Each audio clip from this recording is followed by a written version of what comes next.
Saludamos a Mauricio Mejía Urrea, precisamente abogado, penalista, docente universitario. Bienvenido, Mauricio, aquí a Clickracia, el poder de la información on clic, la democracia en la información, formación para la democracia. Bienvenido. Hola Roger, un saludo especial para usted, para toda la mesa de trabajo y para toda la audiencia de este programa tan prestigioso. Muchísimas gracias, Mauricio. Entonces ayúdenos usted con esta inquietud que yo dejé planteada hace unos segundos. Estamos en un Estado social y democrático de derecho. El derecho, digo yo, tiene que estar siempre presente para que las decisiones del Estado no se tomen con la simple intención de que es que yo quiero, o me parece, o es que así debe ser. No, el derecho tiene que regir las decisiones y hay que creer en el derecho. Roger, fue el compromiso que nosotros asumimos desde la Constitución de 1991. A partir de 1991 nosotros tuvimos un cambio paradigmático en la forma en la que nos relacionamos, en la forma en la que vemos el mundo y en la forma en la que nos relacionamos con el mundo. Y básicamente es eso, respeto supremo por el Estado de Derecho, respeto absoluto por la norma. Oiga, y cuando se habla de exegetismo, que utiliza mucho usted esa expresión, o que la norma es taxativa, ¿a qué se refiere? Y debemos nosotros, como ciudadanos, creer en que la norma sí es eso. El exegetismo, Roger, es un método o un instrumento de hermenéutica jurídica, es decir, de interpretación del derecho. Y digámoslo así, es el más rígido, el más inflexible de los métodos de interpretación jurídica, porque lo que quiere decir es que si la norma es clara, pues no se le puede dar un alcance mayor al que naturalmente tiene en su tenor literal. Ese es el exegetismo, ¿cierto? Aplicar la norma a rajatabla, tal y como está prevista en el código. Y usted lo dijo muy claramente, si la norma es clara, pues entonces no da lugar a que usted se imagine que no es por ahí, sino por otro lado. Entonces, eso permite que haya más tranquilidad, digámoslo así, más seguridad jurídica, digamos, en las decisiones. Hay veces que sí, Roger, lo que pasa es que tampoco podemos cerrar la mirada o el panorama única y exclusivamente al método exegético. Si usted me lo pregunta a mí, yo prefiero otros métodos, el método sistemático, el que dice que las normas todas tienen un propósito, un espíritu y que ese espíritu tiene que estar articulado entre todas. Entonces hay que hacer el análisis de hacia dónde va una norma, hacia dónde apunta la otra y buscar puntos de encuentro entre ellas. Yo no soy tan exegético, yo soy más finalista y más funcionalista en cuanto a métodos de interpretación de la norma. Esto viene a colación, Mauricio Mejía Urrea, pues porque frente a la decisión del presidente de la República de erradicar por decreto la consulta popular, pues se ha presentado toda clase de dimes y diretes en torno a lo jurídico. Algunos dicen, este presidente va a prevaricar, y él acaba de salir con una información que se las mostramos acá y simplemente no vamos a quedar ahí, simplemente como ejemplo para que usted nos ayude con una respuesta así concreta como la que usted nos da. Él dice, según la Constitución Política de Colombia, primero la Constitución, artículo 103 de la Constitución, mecanismos democráticos de participación, entre ellos está la consulta popular. Y ello se reglamenta a través de leyes, y una ley es la 1757 de 2015. Y en el artículo 3, literal C, dice, mejor dicho, explica literal A, literal B, literal C, según está presentando este documento, para hablar de fecha de consulta. Con base en este documento dice, estoy dentro de los tiempos para radicar la consulta popular. Y entonces uno dice, pero si me muestra esto que hace parte de la Constitución y de la ley 1757, pues entonces el presidente tiene razón. O sea, no hay por qué dudarlo. ¿O sí hay por qué dudarlo, Mauricio? Roger, yo no lo veo como usted lo está viendo en este momento, la verdad. O sea, y también haciendo uso de ese método de interpretación que a mí me gusta, que es el sistemático, el funcionalista, el finalista. Yo creo que el presidente de la República sí está vulnerando el ordenamiento jurídico.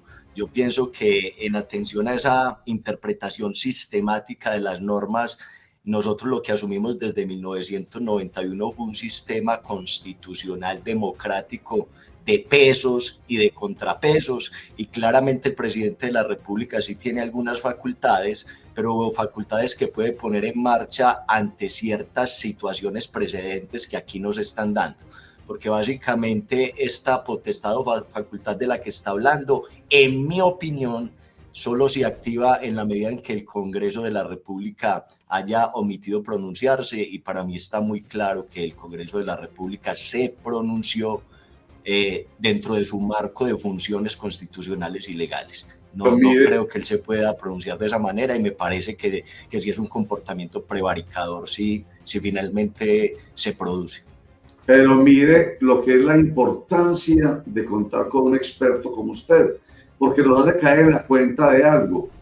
Hágame el favor, José, y poncha el documento a que está refiriendo el presidente, para que nos entre por los ojos. Dice, fecha de convocatoria de consulta popular. Y entonces esto nos permite precisar que el presidente, con este artículo 32 y el 33 y el 33C, en el que hace énfasis, está hablando de los términos. Y vemos más abajo, la radicación de la consulta se llevó el 1 de mayo, el vencimiento era para que se procediera con concepto por parte del Senado fue el 1 de junio, y se vence el término 8 días después, o sea, 12 de junio.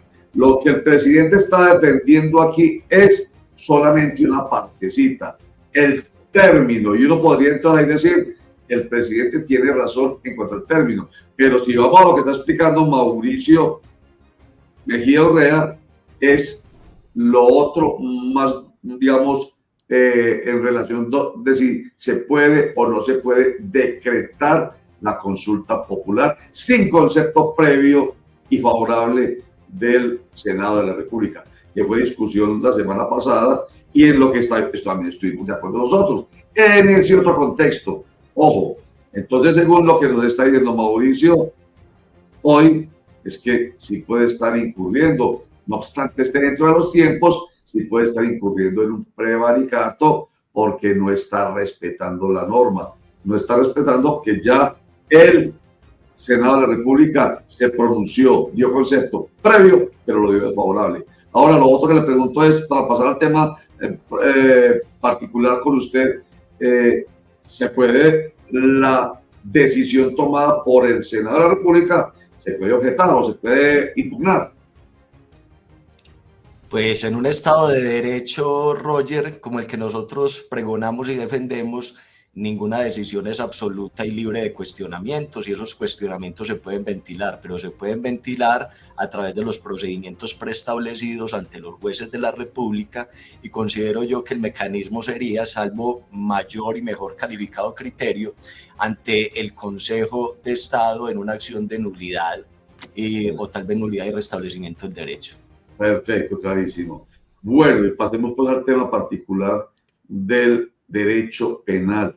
Oiga, entonces, a propósito de una discusión parecida como la que tenemos usted, discusión no, un comentario de precisión, como el que acabamos de tener usted y yo, que le dé a la ciudadanía claridad, y creo que con lo que usted acaba de decir se le dio mucha claridad en el tema de la consulta popular. Vamos a lo penal y la situación del joven de 15 años que presuntamente atentó contra la integridad física y la vida del precandidato presidencial Miguel Uribe Turbay. Se están rasgando las vestiduras en el país muchas personas, Mauricio Mejía Urrea, porque primero, este muchacho podría tener máximo una pena de 8 años si se declara responsable por parte de un juez, porque él decidió no allanarse. Es una pregunta que la vamos a hacer enseguida. Ahí la tiene Javier en su mente. Pero la gente se rasga las vestiduras, e incluso puede ser menos. ¿Es así o no es así? Efectivamente, Roger, o sea, tenemos que hacer un análisis de esta situación sin ningún apasionamiento. Yo sé que es una situación muy dura, sensible, que seguramente a todos nos ha conmocionado mucho, pero si la vamos a analizar desde el punto de vista jurídico, tenemos que ser muy objetivos con ella. Y tal y como usted lo menciona, en el sistema de responsabilidad penal para adolescentes, lo que se prevé es que la consecuencia que se pueda dar para el menor infractor de la normatividad penal, pues primero que todo hay un abanico de posibilidades respecto a esas sanciones. De ese abanico de posibilidades, solo una implica la privación de la libertad. Y dentro de esa privación de la libertad hay alternativas. La pena pudiera ser, para un caso como este que estamos hablando, pues por ahora de una tentativa de homicidio doloso, pudiera ser una pena entre los dos, una sanción, perdón, entre los 2 y los 8 años, pero no hay garantía de que sea 8, de que sea 2, incluso le digo, Roger, pudiera no haber sanción, pudiera no haber sanción. O por lo menos pudiera no haber sanción privativa de la libertad. Así es, doctor. Explícanos, yo creo que el núcleo de esta situación es la decisión que tomó ayer el joven, me imagino que concertada con su apoderado, de no allanarse. Esto abre un abanico de posibilidades grandísimas y abre también la posibilidad de que haya un acuerdo entre la fiscalía y el joven para llegar, por ejemplo, a un final pactado que es el principio de oportunidad. Explíquenos un poco qué viene ahora con este proceso cuando él no se allana, porque si se hubiera allanado, pues de alguna manera el proceso se cierra mucho y queda simplemente la decisión del juez de definir la sanción como usted lo plantea. Así es, Javier, muy claro como usted lo expone. Efectivamente, dentro del proceso penal hay varias alternativas. Dentro de esas alternativas, digámoslo así, que una vez empieza a desarrollar el proceso como tal, está la posibilidad de que la persona comprometida en la investigación acepte cargos. En el sistema de responsabilidad penal para adolescentes, la aceptación temprana a los cargos puede ser un criterio que el juez puede tener en cuenta al momento de establecer la sanción, el quantum punitivo, si es que va a existir una privación efectiva de la libertad. El hecho de que no se haga una aceptación de cargos de manera temprana puede ser también un factor que el juez considere al momento de establecer la sanción, si es que va a ser privativa de la libertad, seguramente para ponerla en unos quantum punitivos más elevados o más altos. Pero lo que tenemos que dimensionar en este momento es que tal vez está dentro del abanico de posibilidades también, o se nos es admisible especular sobre el particular, es que el hecho de no haber aceptado cargos obedezca a una estrategia de diálogo previo con la Fiscalía General de la Nación. En el sistema de responsabilidad penal colombiano está previsto que una de las alternativas sea entrar a negociar la responsabilidad penal para obtener algunas prerrogativas, pero hay que aclarar lo siguiente. En el sistema de responsabilidad penal para adolescentes, que es diferenciado, que es especial al de los mayores, no está prevista la negociación para aceptar responsabilidad, pero sí para lograr escenarios de aplicación del principio de oportunidad. Y esa es una situación que no podemos pasar por alto, que es muy trascendental y que yo consideraría que puede ser incluso valiosa si lo que pensamos es que nos interesa determinar realmente qué fue lo que ocurrió acá, cuál es el trasfondo de todo, quiénes son los determinadores, quiénes son los que planificaron, quiénes fueron los que se propusieron desestabilizarnos como sociedad a partir de la perpetración de este comportamiento. Ese principio de oportunidad es una institución noble que es ponderada, que está avalada por instrumentos internacionales y que puede ser de mucha utilidad en esta causa respondiendo a los dos criterios, respondiendo a que la finalidad del sistema de responsabilidad penal para adolescentes no es sancionar o castigar, sino educar y formar, y atendiendo a que como sociedad, al criterio según el cual como sociedad lo que nos interesa es entender qué fue lo que pasó acá, cuál es el fondo de todo y quiénes están detrás de todo esto.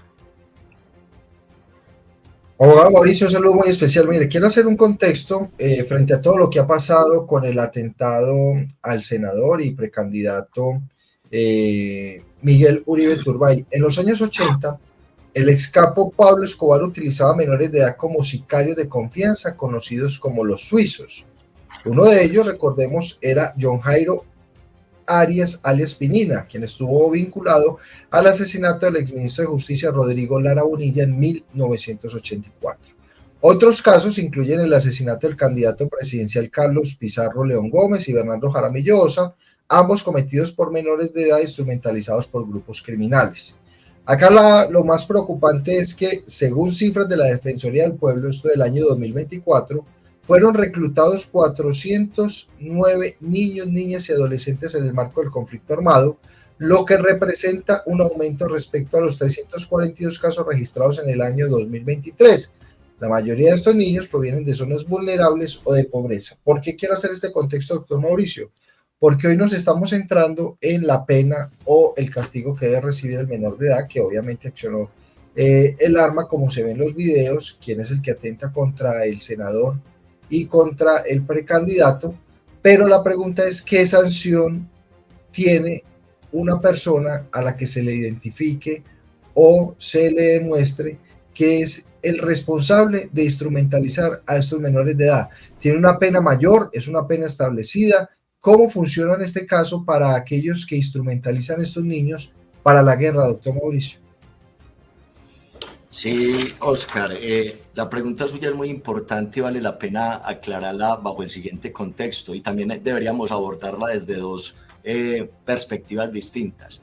El artículo 187 del Código de Infancia y Adolescencia es el que nos dice cuáles son las penas privativas de la libertad que se deben aplicar al menor infractor, y dentro de ella se habla de dos estándares distintos. Puede haber una pena que va entre los 1 y 5 años para la persona que está entre los 16 y 18 años que comete cualquier tipo de delito, que tenga pena privativa de la libertad superior a 6 años en el sistema de responsabilidad penal para adultos.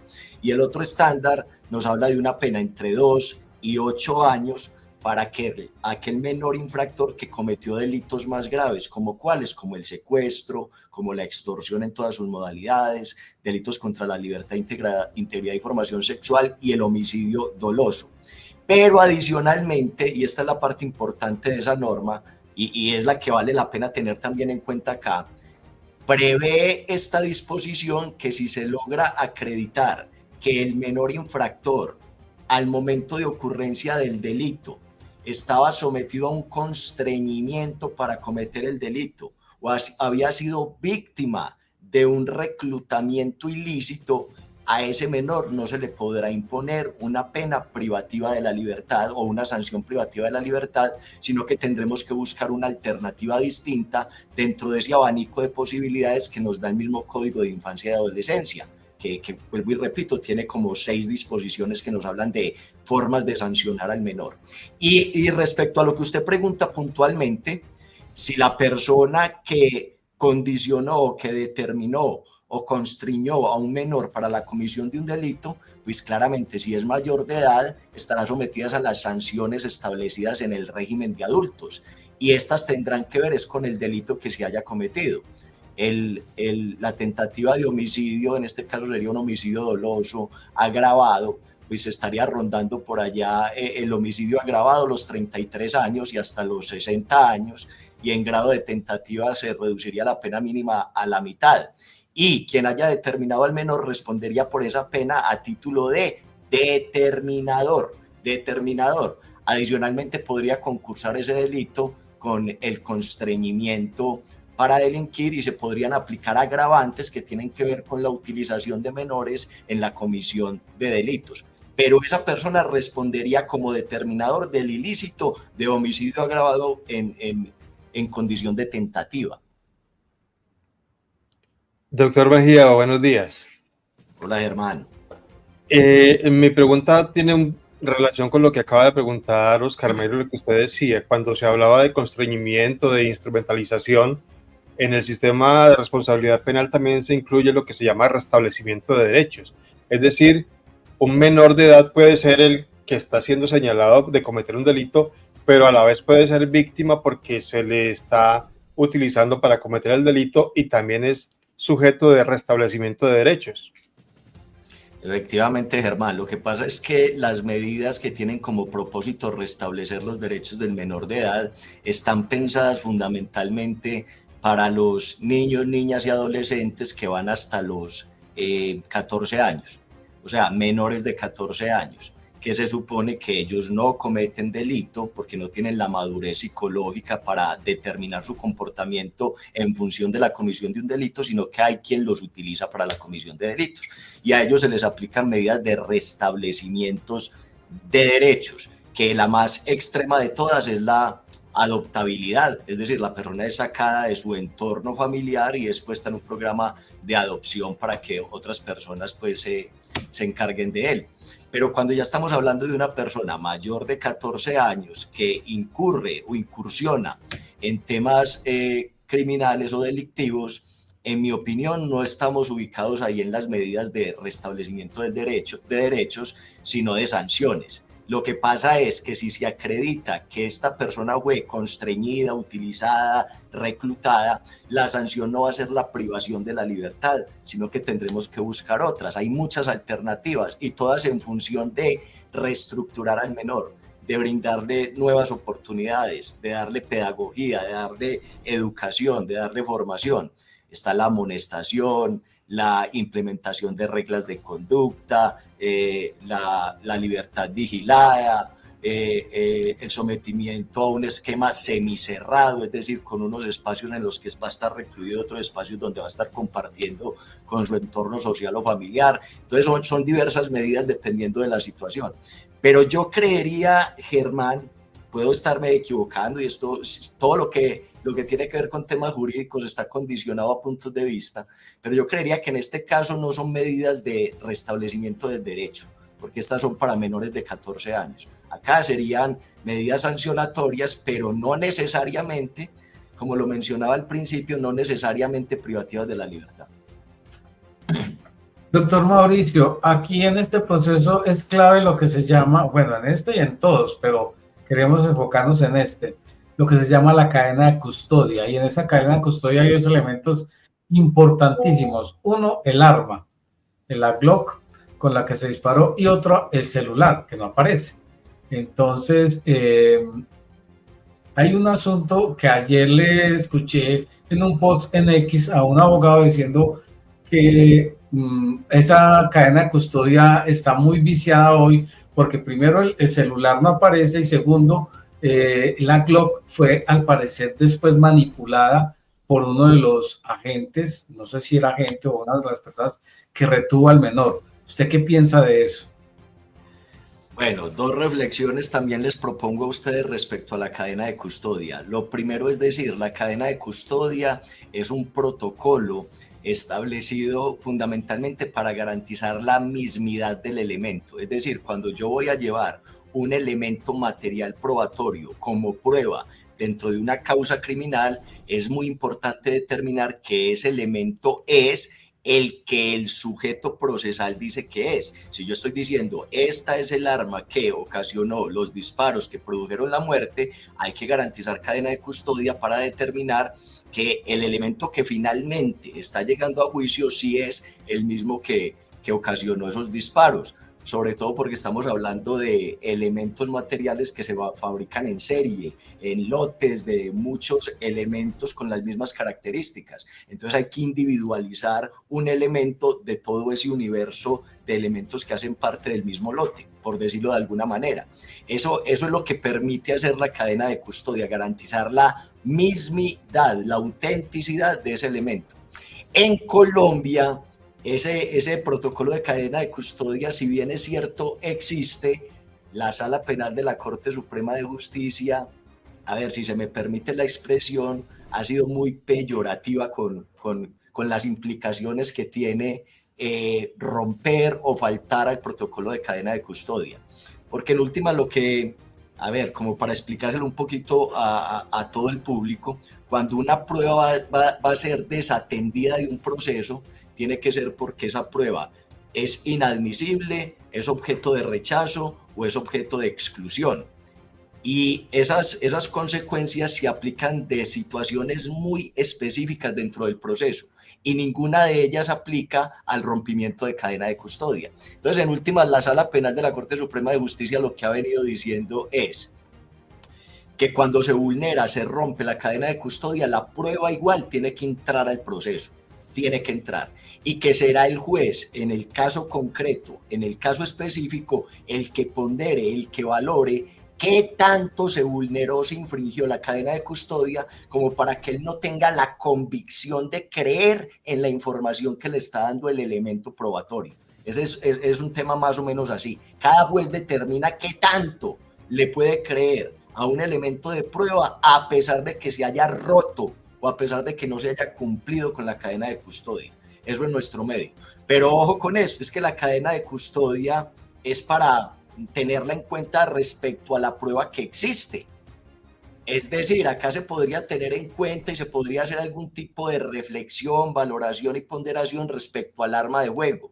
Respecto al celular, ninguna. Si no existe celular, pues obviamente no existe cadena de custodia, pero no existe elemento de prueba sobre el cual podamos reflexionar o ponderar la cadena de custodia. Entonces, el celular sencillamente no es medio de prueba al día de hoy, no existe. Mauricio Mejía Urrea, a este muchacho se puede decir presuntamente, se le presume inocente, no obstante haberlo visto accionando el arma. Procesalmente, Roger, es inocente. Procesalmente hablando, es inocente. Nosotros, o sea, si me pregunta a mí, yo tengo que analizar la situación desde el punto de vista procesal. Y desde el punto de vista procesal es una persona que recién se vincula a una investigación, ni siquiera un juicio, sino una investigación, y procesalmente no aceptó cargos en la primera oportunidad que tuvo, lo cual implica que procesalmente es inocente. Y cuando dice procesalmente se refiere a debido proceso, al artículo constitucional 29 que permite eso, que se le presuma inocente, ¿a eso se refiere? Toda persona en desarrollo de una actuación sancionatoria y penal se presume inocente hasta el momento final del proceso, es decir, hasta que existe una sentencia ya ejecutoriada, ya en firme, que indique lo contrario. Hasta ese momento es inocente. Algunos dicen, por aquí empieza la conversación con ustedes respecto de este tema, que se está premiando a este muchacho. Obviamente eso tiene pues una carga ideológica muy grande, que se está premiando no solamente pues por la pena, que solamente puede llegar hasta 8 años o hasta 4 o pena no sanción. Usted lo deja muy claro. Si es mayor de 15 años es sanción, ¿cierto? Entonces puede llegar hasta 8 años, que ya mucha gente rasga las vestiduras, o hasta 4, o hasta tal vez no haya sanción intramural, o sea, privativa de la libertad. Eso ya genera escozor en muchos. Pero se habla entonces también de privilegio, porque podría ser tenido en cuenta para un sistema de protección especial, él y su familia. Eso puede entenderse como premiar, como dicen algunos, Mauricio Mejía. Uno tiene que respetar los puntos de vista, Roger, eso es parte también de la visión democrática que todos tenemos que tener, ¿cierto? Pero sí, para mí obviamente pues no se trata de ningún privilegio ni de ningún premio. Me disculpan que estoy un poquito mal de la voz. No se puede entender de esa manera, Roger. O sea, uno es muy dado a creer que es que la forma en la que se aplica acá es un invento de nosotros y que nosotros estamos manejando de manera incorrecta las instituciones jurídicas, pero nosotros generalmente no innovamos, nosotros generalmente lo que hacemos es beber de instrumentos internacionales que de alguna manera nos instruyen y nos direccionan en la forma correcta en la que se tiene que administrar justicia. Existen instrumentos internacionales como la Convención Interamericana de Derechos del Niño, las normas de Beijing de las Naciones Unidas, que básicamente lo que tratan de establecer es que en función de respetar los derechos y garantías de la humanidad, hay un segmento de esa humanidad que es una población especial que hay que tratar con un sigilo muy particular, y esas son las personas menores de edad. Y respecto a las personas menores de edad, son esos instrumentos internacionales los que nos dicen que tenemos que implementar hasta donde sea humanamente posible procedimientos que no estén dirigidos a castigar, sino procedimientos que estén dirigidos a formar, a posicionar de una mejor manera a ese menor, a educar, a darle alternativas, a permitirle que se ajuste a los cánones y a los procedimientos y al modo de vida de la sociedad en la que se desenvuelve. Incluso esas reglas internacionales, Roger, lo que dicen es que el proceso penal y las medidas sancionatorias para el menor de edad deben ser la última medida, la última, cuando efectivamente se ha tratado de auscultar y de agotar todos los otros mecanismos, incluso administrativos, para conjurar la situación en la que está involucrada el menor. Y la forma de intervenir la situación con este menor, pues yo pensaría que va en dos posiciones. Primero, pues sí, efectivamente, si es una persona de escasos 14 o 15 años, que se ha divagado un poquito en eso, si son 14 o 15, pero en cualquiera de esos dos casos, si es sujeto de responsabilidad penal, la consecuencia no es un castigo, sino una sanción, y esa sanción debe tener un contenido pedagógico. Pero adicionalmente, si este menor va a dar colaboración con la administración de justicia para esclarecer la situación y de pronto optar por la aplicación de un principio de oportunidad, claramente tenemos que darle alternativas de protección también, no solo a él, sino también a su familia, porque es que claramente son personas vulnerables dentro de la sociedad, y tras de esto debe haber un elemento de mucho poder que fácilmente puede afectarlos a ellos en pro de que no logremos el propósito que tenemos, y es saber quién es el hombre de atrás, o cuál es ese elemento robusto y potente de atrás que quiso desestabilizarnos como sociedad de esta manera. Doctor Mejía, importante aclarar esto, que para que la gente no desinforme, que es que no se estaba creando una ley ayer para este caso específico, sino que la norma existe y se ha aplicado siempre para los casos donde hay menores involucrados. Pero tengo una pregunta, ¿aquí en Colombia funciona también eso de juzgar a un menor como adulto en determinados casos? Uno lo ve a veces en las películas y no sé si se aplica aquí también. Germán, no, acá en Colombia no tenemos ese tipo de instituciones. Son instituciones de unos modelos jurídicos mucho más pragmáticos, que de alguna manera participan de esas discusiones internacionales del mundo occidental, de ese mundo que nosotros llamamos civilizado, pero que muchas veces no ratifican las posiciones de esos instrumentos internacionales, en los que de alguna manera son un poquito como acomodados. Es decir, sí, nosotros vamos a seguir la orientación de ustedes, pero en última no ratificamos nada, y vamos a tener la autonomía para definir en qué casos sí consideramos prudente aplicar las medidas que ustedes sugieren, y en qué casos nosotros vamos a ser autónomos para aplicar unas más extremas y más radicales. Particularmente en Estados Unidos. En Estados Unidos, cuando una persona menor de edad comete un delito, sobre todo un delito grave, un delito atroz, pues se presentan algunas, dentro de ese análisis probatorio, se presentan algunas pericias que le indican a los juzgadores que esa persona ya tenía una madurez psicológica que le permitía ya comportarse de una manera distinta, determinarse en función de lo que la norma mandaba, y bajo esa perspectiva se le permite que sean sancionados como adultos.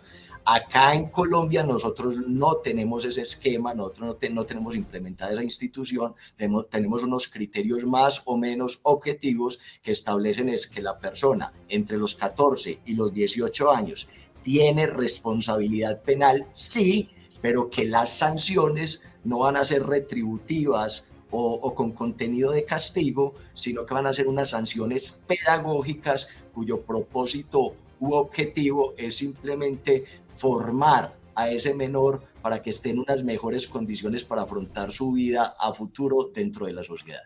A no ser que haya una reforma, como lo están proponiendo algunos congresistas, y se baje la edad de responsabilidad. Porque algunos dicen que es que esta norma nuestra es anacrónica, porque hoy el nivel de madurez de nuestros muchachos es distinto al nivel de madurez cuando se crearon estas normas.